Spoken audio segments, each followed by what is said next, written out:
Yan guys, ito po yung part 2 natin. Gang! Ito muna yung kakainin ko. Favorite kasi itong gulay na to. Favorite ko guys. Yung gulay na to guys, favorite ko po. Masarap siya.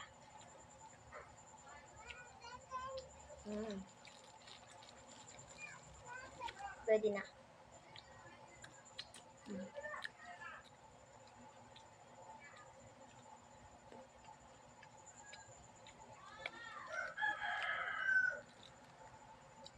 Inom mo tayo ng Jasmine.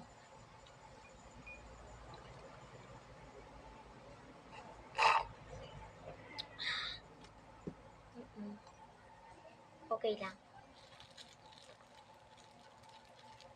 Hindi ko na kasi maubos guys kasi kumain kasi ako ng kaganina McDo dyan guys, doon sa bahay namin yan.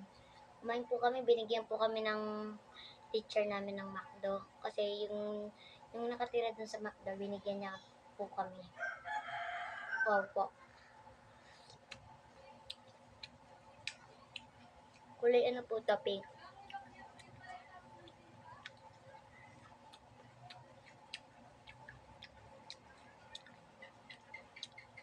Mamaya na lang po guys, masakit po yung tiyan ko. Please subscribe guys. Please, bigyan niyo po. At like po. Yung pong aso, ingay. Bye bye guys.